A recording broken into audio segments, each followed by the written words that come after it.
Hello there, and thank you for being with us. It's good to have you here. Tonight, an interview with presidential hopeful Dean Phillips, who is challenging President Biden for the Democratic nomination in 2024. Every once in a while in a presidential primary cycle, an incumbent will be challenged by someone within their own political party, and usually it is someone from the likes of the private sector or perhaps a former elected official. But this time around, President Biden is being challenged by a sitting member of the United States Congress from President Biden's same political party, and that person is Representative Dean Phillips. He's a Democratic congressman from the state of Minnesota. Congressman, thanks so much for taking the time. Wyatt, great to be with you, and thanks for doing what you do. Of course. So perhaps I just want to start out, obviously, kind of the central argument of your campaign that you have been making is surrounding the idea of electability. You believe that President Biden is not electable heading into 2024. And there have been some headlines over the course of the past couple of days and weeks talking about, there was a headline from CNN Politics that read talking about how your campaign is kind of ramping up the level of attacks against President Biden.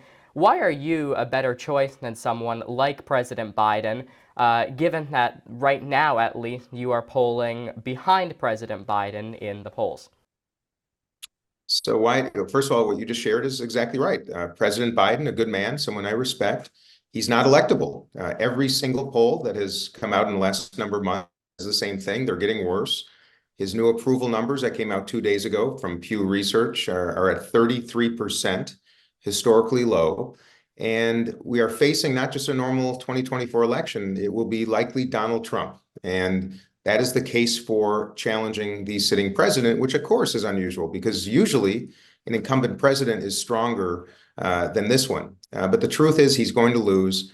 But then it's also, I also believe in numbers. And just as the polls don't lie, nor do numbers, 60% of Americans right now live paycheck to paycheck. 40% cannot afford a $400 emergency of any kind whatsoever. And the fact is, President Biden has been in Washington for 50 years. He's an 81-year-old man, will be in his late 80s by the end of the next term. And it's time for change to address the issues that a new generation is facing relative to climate change, relative to the economy, relative to artificial intelligence that is going to be extraordinarily disruptive, also a blessing and part of it a curse.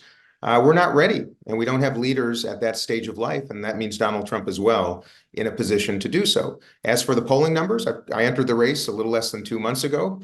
I'm not that well known yet, which is actually a good thing because half of the United States does not yet hate me, which is what happens in politics all too often. And it's going to take me time to introduce myself and generate name recognition. The fact of the matter is in the US, you can become popular in politics very fast if you're willing to be a jerk. And that's not how I operate. So I'll be introducing myself thoughtfully. And I've got a breadth of experience running businesses in the nonprofit sector. And of course, as a former Democratic leader in the United States House, I'm ready to lead. And I think it's time for a new generation and it's time for change.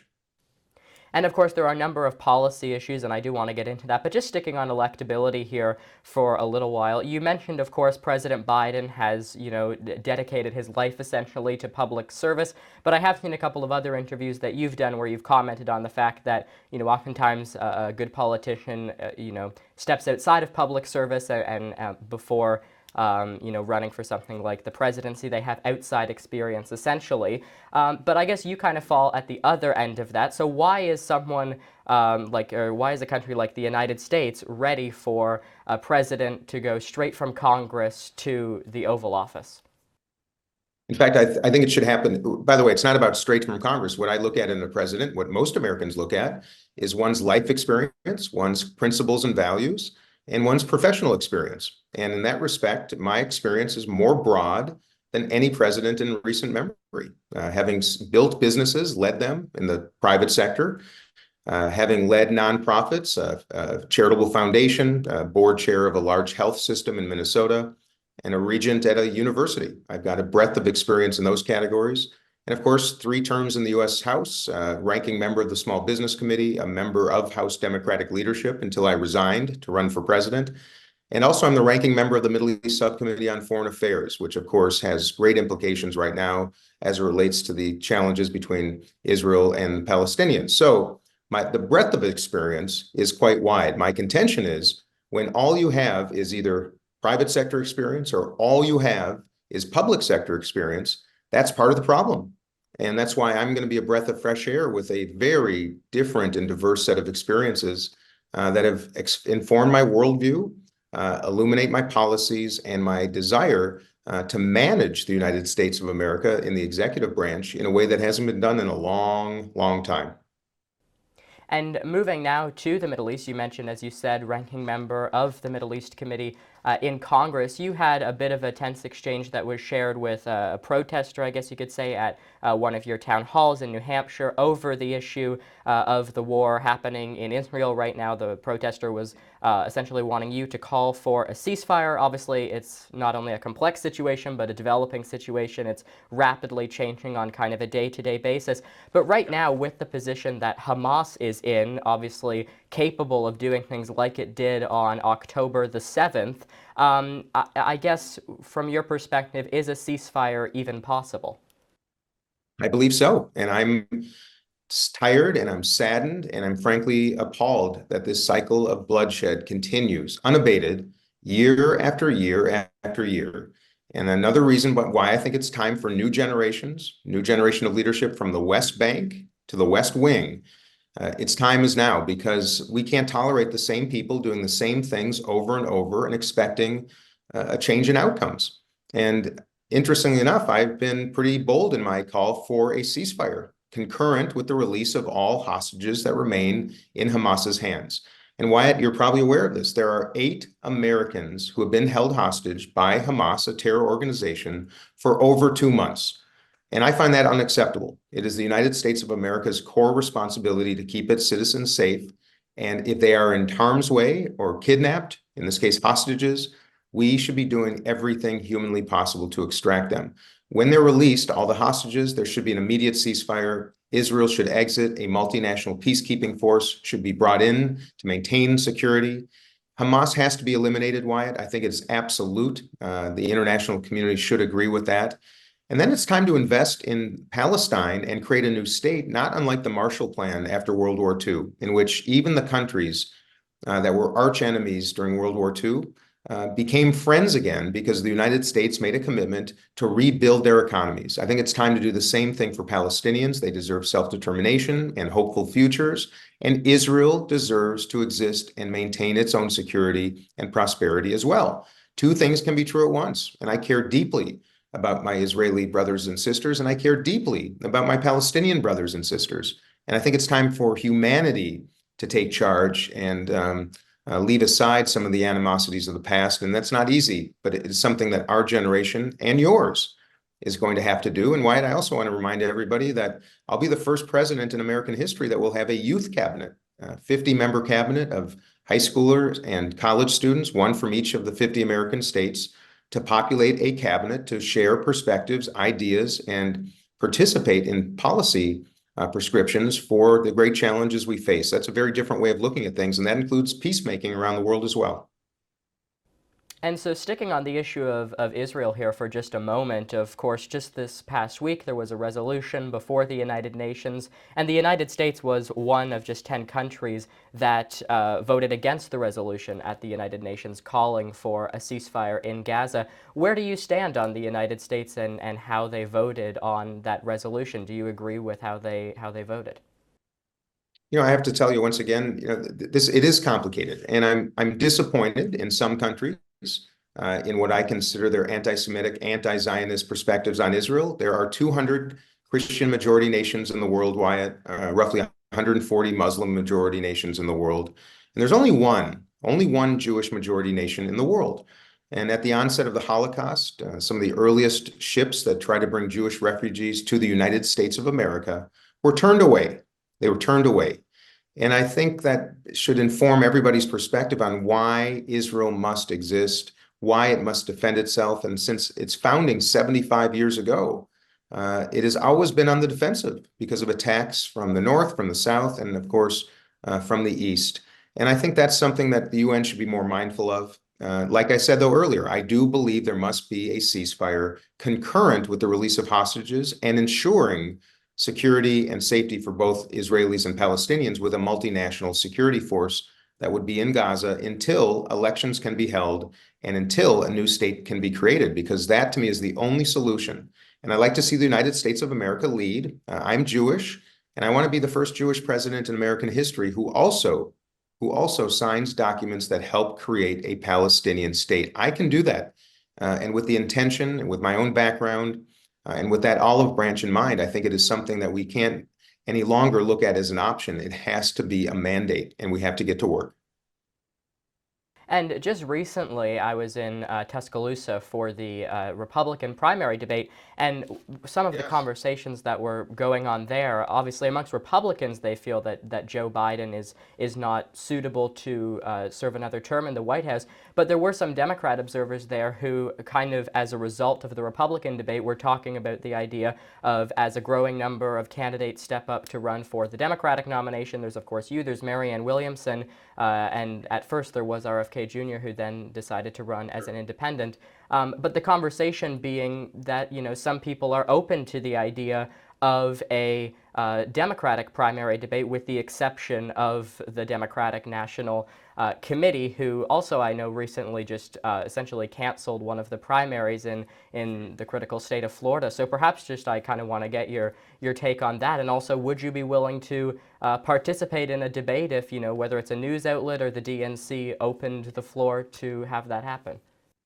Yeah, it's a great question. And let me just start with the basic facts that for a democracy to thrive, whether it's the United States or anywhere else, you need to encourage participation of candidates, of voters, and of debate.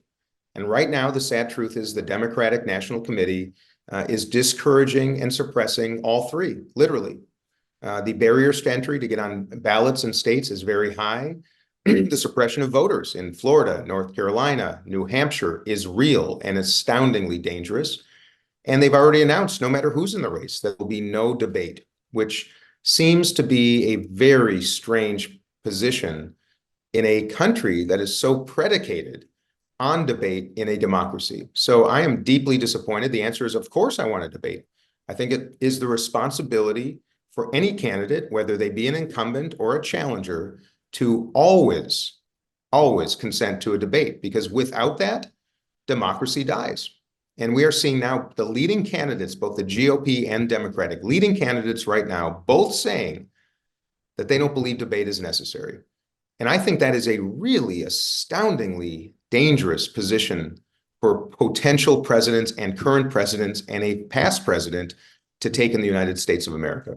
And I wish more people and more voters would be paying attention to this, because if they knew what was going on, I believe they would activate. And that's what we need right now. And also, just kind of sticking with this idea here for a little while longer, some of the main concerns that people are bringing up as it relates to President Biden, if he were to go on to serve another term, obviously there's the age factor at play. Some people talking about Marianne Williamson, not really talking so much about the age factor. Whenever I've interviewed her, she talks a lot more about the policy issues. She's at least seemingly a little bit more progressive than President Biden is. What side, or perhaps both of those, do you fall on? Or is it more the age factor? Is it the policy concerns? A combination of both? Because, of course, Marianne Williamson, at least in some of her recent comments, has been characterizing you as essentially a younger version of President Biden. I'm anything but that. Well, am I younger? Yeah. I'm 54 years old. I've got some extraordinary professional experience, a lot of personal experience, some outstanding ones, some very tragic ones, a lot of blessings and some challenges, like every human being. But I will say this about age. Joe Biden, Marianne Williamson, Cornel West, Jill Stein, RFK Jr., all the people that are kind of the left-leaning candidates in this race so far, whether they're independents or in the Democratic primary, will all be over 70 years old. And Joe Biden, of course, in his 80s already. I'm 54, an entirely different generation. So that doesn't make me better or worse. That just makes me someone who represents an America that right now is not represented in the highest echelons of power in the United States of America. And I'm astounded. There's not even anybody in their 60s right now running, as far as I know, on the Democratic or the more liberal independent side. So that is a difference. But the biggest issue, yes, is policies. By the way, Democrats often agree on a lot of things. So do Republicans. I'm not that different from some of my peers in the Democratic Party, but I do have a big point of difference, which is my experience as a leader. Joe Biden has never run an ice cream shop until he became president. You know, that's a big difference, having to run a business, to manage people, to create a strategy, you know, to govern in the way, if you will, in a company, an enterprise that really requires some extraordinary experience. The fact I've had leadership in the nonprofit sector, that I was a chairman of a board of a health business, of a hospital system in Minnesota. These experiences help illuminate a perspective that nobody who's been in Washington for 50 years could have. Marianne Williamson's a very good woman, great ideas, many of which I agree with. My contention is I will have the experience to actually implement a lot of these ideas because I'm coming from the Congress. I'm the second most bipartisan member of the entire United States Congress. I know how to get things done. I consider my Republican friends some of my most important colleagues because I work with them. The president has gotten some good legislation passed, but he is not restoring the soul of the nation that he promised. I will do so. And I will work with Republicans because the problems we're facing are not Democratic problems. These are significant threats to our national security, significant threats to our economy, and significant threats to our prosperity, which means we have to work together. Cornel West, Jill Stein, RFK Jr., I'm afraid they're going to help Donald Trump win the next election by peeling votes from the eventual Democratic nominee. I wish they would join Marianne Williamson and me in the Democratic primary. That's why we have primaries, to allow voters to choose the candidate who is most likely to win in the next election. All the data indicates right now that Joe Biden is not, period. And it's as simple as that. All right, we'll leave our conversation there. Representative Dean Phillips, thank you so much.